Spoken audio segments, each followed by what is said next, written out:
Welcome, everyone, to another episode of Into the Pit. I'm very happy to welcome Joshua Chairs here. He's from Phantom Detectives, and we're going to learn a little bit about him and what other kind of interesting stuff that goes on over there at Phantom Detectives. So, Joshua, tell us a little bit more about yourself. Yes, my name is Joshua Chairs. I'm a paranormal writer, historian, researcher. I originally got my start in the supernatural by watching In Search of by Leonard Nimoy, which Oh, was one of yeah. my favorite television shows that everyone knew back in the day. And of course, Unsolved Mysteries of Robert Stack. And of course, Unsolved Mysteries of Robert Stack was really one of the first television shows to dive into the paranormal. So when I originally got after doing that, I watched this episode called "The Haunting of the General Wayne Inn." It's this old English coaching inn in 1704. It was created called the Wayside Inn, and this inn actually was called the Inn of the 17 Ghosts. So started watching that episode one night as a 3-year-old child, and then what happened was a lot of things that happened supposedly that was covered on that episode, including Hessian soldiers seen the basement of the Revolutionary War. There was also supposedly Ben Franklin's sort of mail there. There was also people seeing a tenant that would go outside and a car would be on completely turned on, and the keys were locked. There would be also people seeing like the television would turn clockwise and then counterclockwise.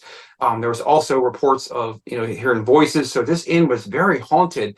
And then of course, once I started watching that episode, I started getting a hold of every book I could on the paranormal. Back in the early 90s, of course, we didn't have a lot of access to like websites and stuff like that.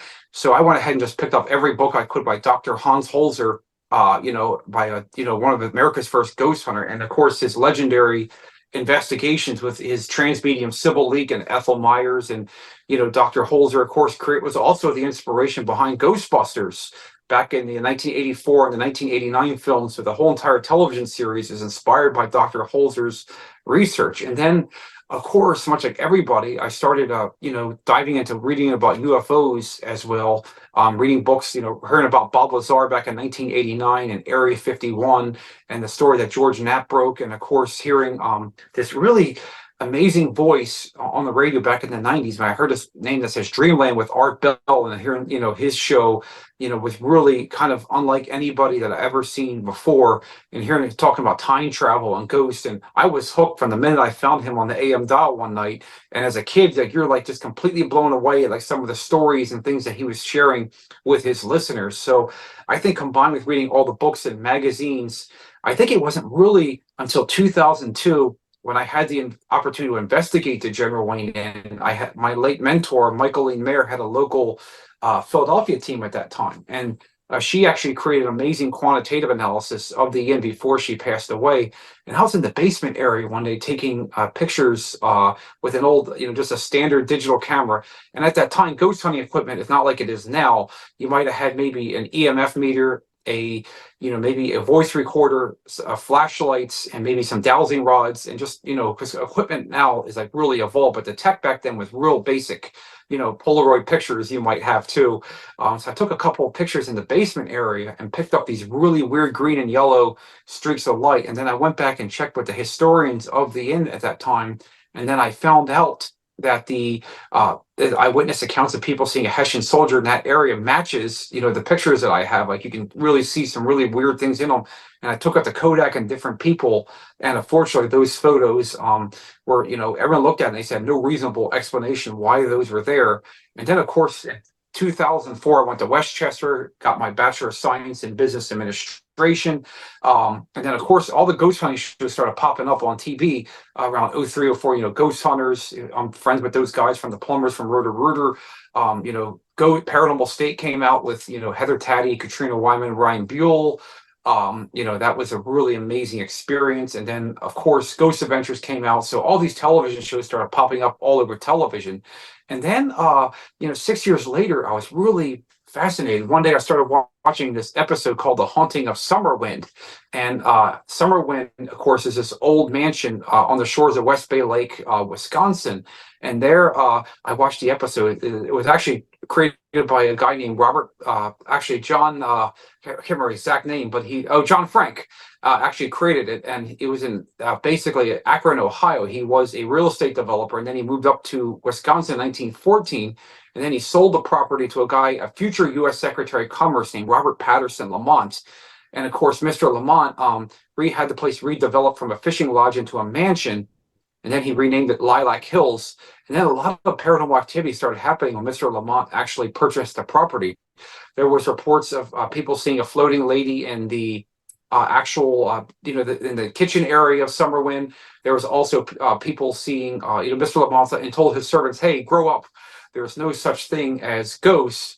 So then what happened was one night, according to the Summerwind episode, he actually grabbed his black powder pistol, fired 2 shots, missing the ghost, and never returned to the mansion. So the basement door flew open. Mr. Lamont grabbed his pistol, fired 2 shots, never came back.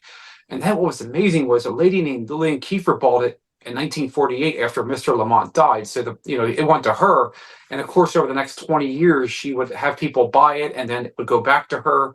And then, much like that. And then after she bought it, she actually sold it to the Henshaw family, which is this couple. Basically, they were contractors back in the late 60s, early 70s. And when the Henshaws moved in, a lot of weird things started happening.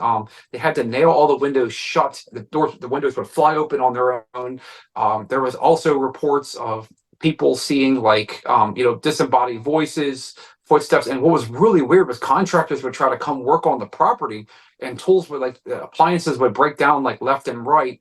And then of course, then all of a sudden they would work the next day, and then they would have, supposedly there was Arnold's one day, his real name was Jim Hill, but Arnold Henshaw supposedly had a organ in the house, and he started playing at all hours of the night, and supposedly went mad and played this organ. And then of course he tried to show his daughter April, to go into this crawl space in this room. And supposedly, according to, she was this 10-year-old girl, she was Ginger's daughter and Arnold's stepdaughter, and supposedly she found a skeleton inside this crawl space. And then they reported to the police, but nothing. And then the next day the skeleton was gone. And then when Arnold went mad, Ginger tried committing suicide. It was really bad. And then of course, what happened was the Summerwind went back to Miss Kiefer in 1973, so the family never returned. And all of a sudden, Ginger's father, a popcorn vendor by the name of Raymond von Bober Sr., he went ahead and said, "Hey, I'm going to try to purchase this place." And Ginger pleaded her father not to buy it. It's very demonic. It's evil, And so basically, he thought he could make a go of the place again. So he would send, he would have the same problems that the Henshaws would have, where they would have appliances, they would break down, and of course they would try to paint rooms, and all of a sudden, the rooms would change shape from the original blueprints, according to the stories. Never heard that before. And then they would have, doors flying open by themselves. And it was really crazy is the Bobers, when they had the mansion, they never lived inside the mansion. They always had a trailer on the property. So they lived outside, and they would continue to work on it. So basically, fortunately, there was actually a book that was actually very hard to find. It's right now, it's on eBay for $300 to $600, called A Carver Effect, A Paranormal Experience, written by Wolfgang von Bober. It kind of details the Henshaw and the Bober ownership of the Summerwind Mansion. So what happened was, after they relinquished it, it went back to Miss Kiefer. She died in 1985. So it went to a couple by the name of Harold and Babs Tracy of La Crosse, Wisconsin. So they got the property, and after they got it, unfortunately, Mr. Tracy bought it as a wedding anniversary present to his wife, Miss Tracy. And then 2 years later, the place burnt down. So all that remains today were the 2 tall chimneys and the foundation, the steps. But in 2014, I actually purchased the original blueprints to Summerwind, which were quite hard to find. And I found out that the seller of the blueprints was a guy named Raymond von Bober Jr. He was the brother of Ginger Henshaw. So he was actually, him and his father were working on trying to rebuild it, but it never worked out that way.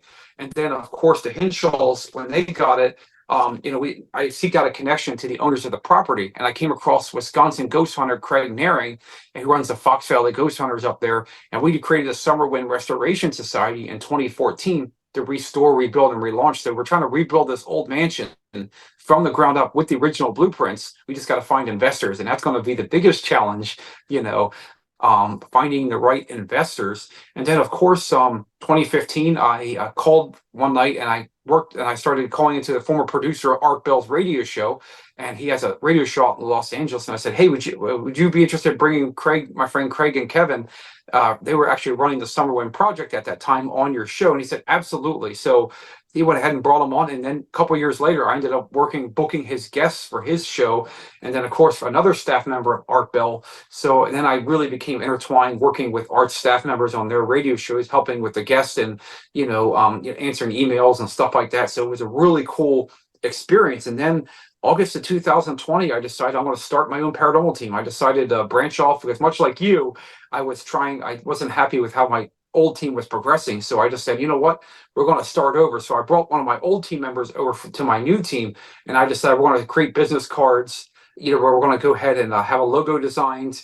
We're going to go ahead and have a really cool name, Phantom Detectives. And then we're going to start doing investigations under the new banner. And then I started just kind of building it from the ground up, and then we started buying equipment, and then just started doing cases, and started just going to our own places and just seeing as much as we can. And what's amazing was, all the investigations that we've done, we've always gotten amazing evidence. One of our first cases that we did was a place called the Sanderson Museum, which is in Chadds Ford, Pennsylvania. This was back in December of 2020. And this Sanderson Museum was a really cool museum. It has a lot of it's got a purse from the Jenny Wade house inside of it. It's part of Gettysburg. There's a purse in there, and there's also a bandage inside the museum that was on President Abraham Lincoln after he got shot by John Wilkes Booth in 1865 in the museum. And there's all kinds of letters from famous dignitaries like Helen Keller, Shirley Temple, Sitting Bull, all famous notable figures in the 1930s. You have these handwritten letters in them. And the night that we were doing this investigation at the museum, we started our former team member and I. She has since left the team and started her career, but she took a photo. You could see this really huge orb, very defined with a multicolored orb, and right at the same time, our EMF meter batteries started going out, and our batteries completely died, and the DVR camera was really picking up something, and we weren't in that room. Wow. So that was pretty wild. And then what happened was we had another case. Our second investigation was even more crazier. We did the Mill of Aunt Selma. And the Mill of Aunt Selma, of course, is this old mill. It's a continuing oldest operating mill in the United States. It dates back to around 1747, called the Lightfoot Mill, created by a guy named Samuel Lightfoot. And of course, famous dignitary Sarah Oberheiser. She was a poet that lived there back in the early 1900s, and the last millwright was a guy named Oliver Collins. So we set up various cameras all over this old mill. And what's amazing was, you can see this on our YouTube channel called Phantom Detectives LLC. You can see this door. Mind you, we're the only ones on the property. We're 2 floors up, so there's nobody on the property. This door flies open by itself, and mind you, it was bolted shut. And I have no reasonable idea why that happened. In terms of that was pretty wild. And then later on that night, we also were doing we call phantom timers. We allow the phantoms to talk to us on our voice recorders. It's our version of the EVP session. And we got this EVP that said, go, like that. It was completely terrifying. And that was 3 floors up. And then we started, then I swore that we went ahead and saw something literally like a huge mist, kind of fly by that area as well. And there's no drafts or anything up in this attic. Wow. So that's pretty wild. And then, and of course, I'm so happy because then in March of 2021, after the case was over, I really wanted to bring somebody in from the UFO world because I love UFOs, and I brought in the U.S. ambassador to the Italian UFO Federation, FUI, and I reached out to a guy on LinkedIn by the name of Rick Warner. And Rick, of course, was a part of the Delaware MUFON for a number of years. And he was, going to start his own UFO organization. But one of the skills that I really love that he brought into the Fan Detectives talent pool is he knows how to interview clients. He's got all the training from MUFON to how to really bring out their stories. And then, he also has, field surveying skills, and he knows how to do crash and retrieval stuff. So I can definitely recommend him for your show. He's fantastic in terms of talking UFOs. And he came in and made his debut investigation with us at the Betsy Ross house. And the Betsy Ross house, of course, is pretty amazing. It's our 3rd investigation. We booked it through Historic Philadelphia in April 2021. And the night that we were there, my former team member and Rick were in the basement area just doing EVPs. And of course, the Paralight, which is like a paralaren, that was going off like crazy. And you can hear these growls coming out of these voice records. I'm like, holy heck, it's completely terrifying. And then I was 3 floors up and I got an EVP that said, I've been there, I've been here too. And then right after that, taking that EVP, I started just taking pictures, point and clicking with a thermal camera. And a thermal imaging camera, what that does, it picks up hot and cold signatures. You can see, like I'm sure you've seen on most of the investigation shows, the cold spots are blue and the orange spots are red, and everything between that is kind of semi-cold. And what's wild was I kept pictured this cold image. You can see this, the silhouette of this woman wearing a dress. And I definitely believe I caught a thermal image of Betsy's spirit. And that was right in the area. We had a REM pod that was going off as well. And after we did that investigation, we had a lot of things that happened because after that, Leo Ashcraft reached out to us and then I said, hey, would you be interested in buying the Dark Matter News name? And I said, absolutely. And I said, it's a news service that I had for Art Bell. I don't want it anymore. And we went ahead and purchased the Dark Matter News name, the website, the logos, all the rights to the brand. And then we relaunched it as a tribute website to art at darkmatternews.com.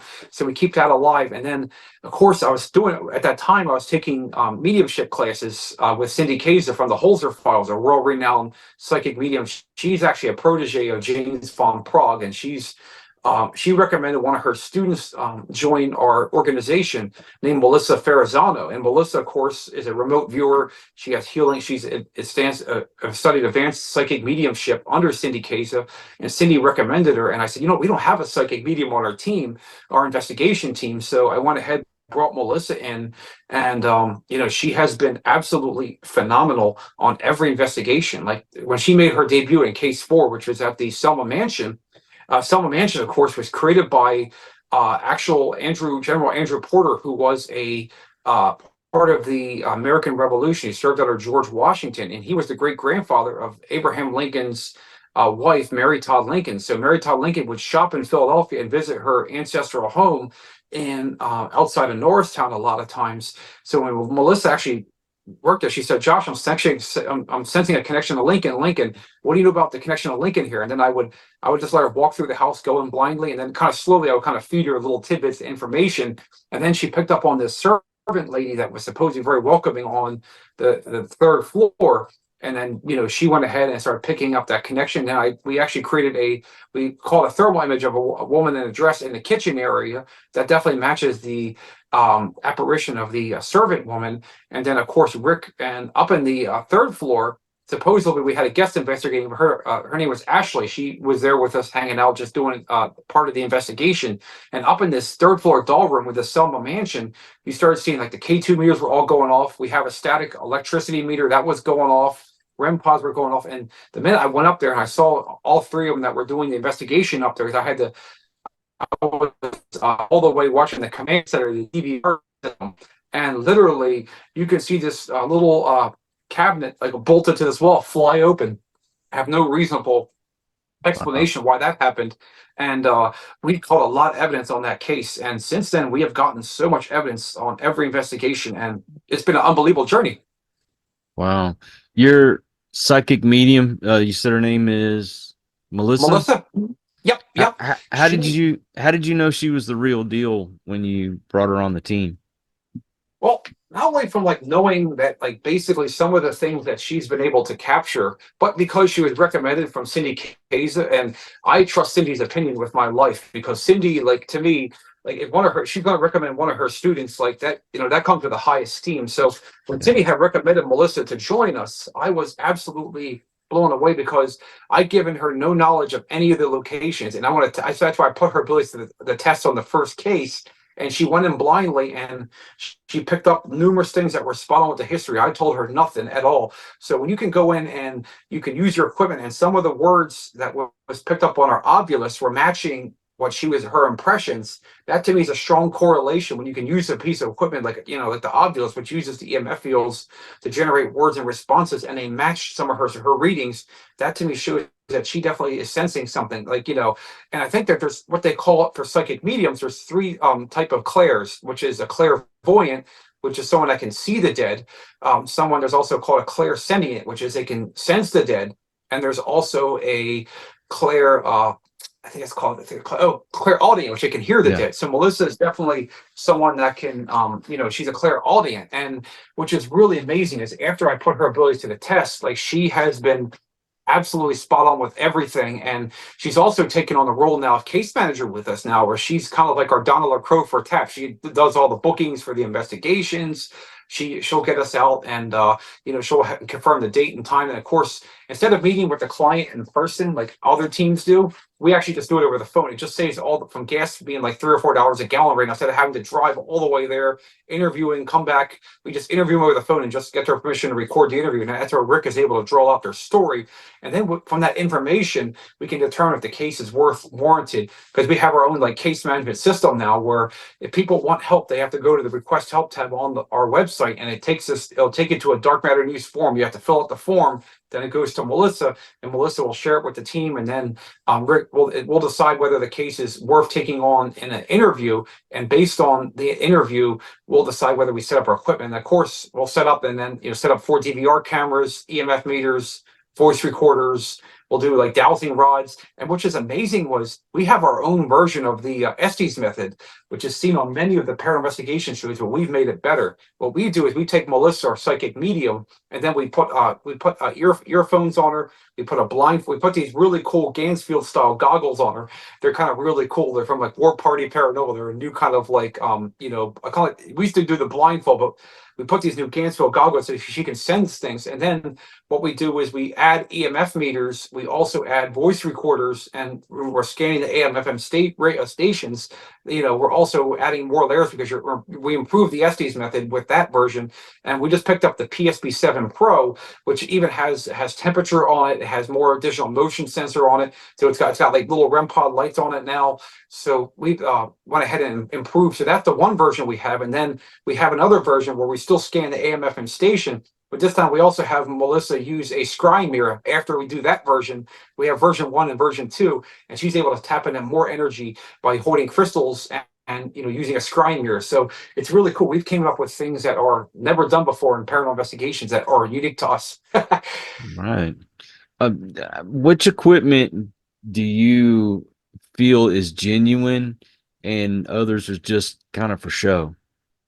I think the most genuine equipment, at least so far that I've seen on investigations, to me, the most genuine, of course, you can never go wrong with a $30 or $40 voice recorder, because the digital voice recorders are absolutely great, because what's really awesome about them is you can just basically hit record, stop record, and then just put it on your computer and use like a free program like Audacity, and then just start listening and amplify everything and see what you hear.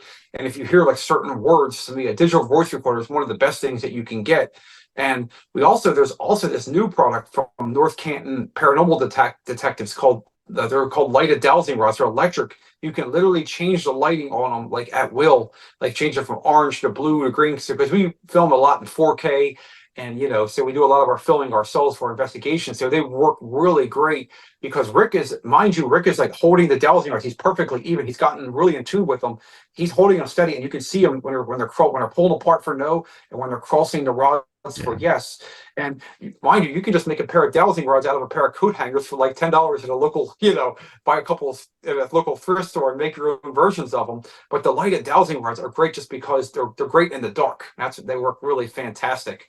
And then of course, we use also the Phasm lights for ghost stuff, where you can change the lighting when you're filming. You can change it from red to orange to blue.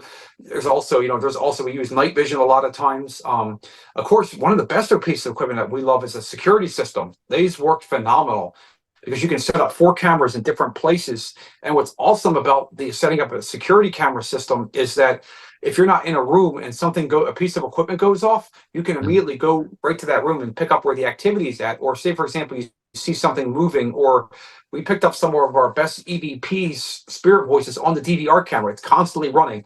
So you can pick up, and motion censoring cameras are some of the best tools that you can use. It's a lot of work. It takes hours to review all of it, but it's rewarding when you get that one door that flew open by itself that I found on our DVR review.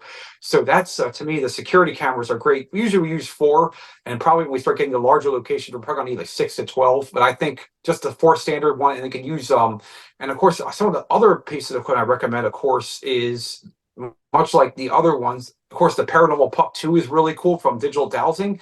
What that does is it uses like energy. It measures all these different like atmospheric conditions, like temperature, humidity, air pressure, just different things. Like you can find out about different rooms, and you can run it on the app and just run on your smartphone. It'll just pick up environmental data all night, and sometimes you can see if the dew point in one room or the humidity room, if it increased or decreased based upon like different aspects. So environmental data is really cool.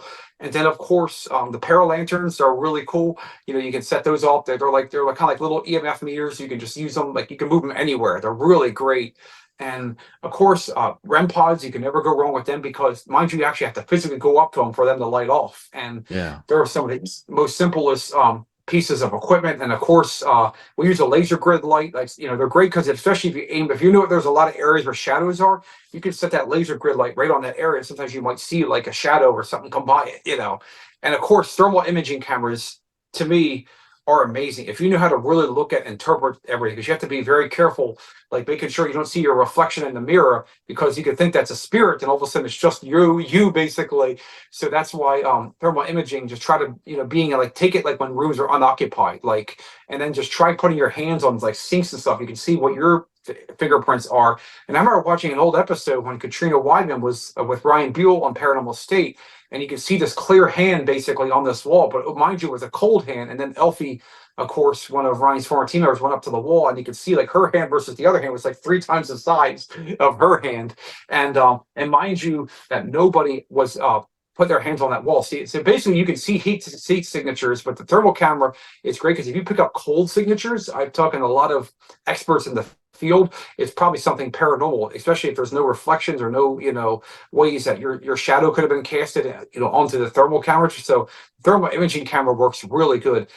Some of the equipment I think is still scrutinized. I think the one is the SLS camera, very easy. False positives on it. I mean, from basically, if you have a chandelier, a water bottle, or like any kind of things that's hanging, like such as like stuff all pictures on a wall, that can very, very easy create a false positive. So you have to be very careful. It works really great, but you have to use blank walls, and you have to hold it steady and make sure you're not trying to move it left or right, because it'll create a lot of false anomalies. So that's something very important. I think the SLS camera is wonderful, but there's a new one which I think is amazing from Relatively Paranormal. Not only does it do 2D mapping, but it does 3D mapping. So it's it can be used as a static night vision camera, but it also can be used as a 3D. You can actually take it through like 3D environments. I'll start creating 3D charts and stuff. It's amazing. I'll plug the website in, so relativelyparanormal.com for your listeners. So it's a really great device. So of course we use motion sensor music boxes too. Those work really fun. I play little we have like little horror movie themes, like one will play like the Friday the 13th theme and stuff like that. There's little fun things for that we just add to the fun of it. I think we should get a bunch of folks together and have a show where we just talk about some of the equipment and how we feel about it. That I know Yeah, everybody has their own opinion, but I think it'd be fun. like an open panel show, like bring Yeah. Katrina on, myself, and just sit down and like talk about different like pieces of equipment that are, how do you feel about this? What is your opinion about this piece of equipment, and so forth. Yeah, we should try that. We should try that. So Be really cool. what is your website? Sure. So I'd like to plug in our websites here at the end for your listeners so they know how to reach us and all that. So I'm going to just mainly give the central hub. So everything is going from the central hub. So the first one I'm going to give is Melissa's website. If you need a psychic medium done, or you want to know more about what she does, and you want to get like her ability to sense what you're doing, Melissa can be reached at all one word, psychicmediumautumn.com. That's psychicmediumautumn.com. And you can also look her up on Facebook at Psychic Medium Autumn Melissa. On Facebook, Psychic Medium Autumn Melissa. So if you want to if you have a UFO case, you want to talk about, you need a field survey done, or an interview done, or analysis done on any kind of UFO research, Rick Warner, who's our ufologist of the group, he can be reached at ERC, ERC, the number 2, explore.com. So it's ERC2explore.com. We also have our 5th member of the team, besides Holly Staples Faust, is Mark Anthony, the psychic lawyer. Psychic Explorer would be a great guest for your show, by the way. He can be reached at afterlifefrequency.com. That's all one word, afterlifefrequency.com. He serves as our researcher, kind of like our Jeff Bellinger from Florida. And then, of course, Dark Matter News, which is basically all one word. It's the news service of the late Art Bell, which is darkmatternews.com. And then, of course, the team website is like you can find all of those websites on the main team website, which is drumroll phantomdetectives.org. That's all one word, phantomdetectives.org. And if you want to contact us, we also have a Discord server where you can chat with us real time. What all social media are y'all on? We're on the really cool thing is on social media wise, you can look us up. We're on almost every single platform. We have a link tree, linktree.com/Phantom Detectives. We're on Facebook. Actually, we have Phantom Detectives on Facebook, Phantom Detectives on Twitter, Flickr, Tumblr, YouTube. I mean, every single platform that you can think of. And of course, we also have Dark Matter News, which is basically owned by Phantom Detectives. It's a complete separate entity. It's like a department within Phantom Detectives now. You can look that up too at Dark Matter News 2015 on Facebook. And it's all over on the bottom of the website, darkmatternews.com. We have all of our social media links at the bottom of both websites. Well, I will put all those links in the description so it'll make it easy for people to find you. But Joshua, man, thank you so much for coming on the show, man. It was a lot of fun. And anytime you want any more of the team members, let me know. And I'll be more than happy to get you their contact information. Oh, yeah, definitely want to have them on. And I also want to thank all you folks out there. If you are new to the channel, well, I hope you'll come back. Please hit that subscribe button. For my regulars, you guys are awesome because you make it possible for me to do this. And until the next one, everyone, please take care. Be kind to one another. God bless and peace. Po boy.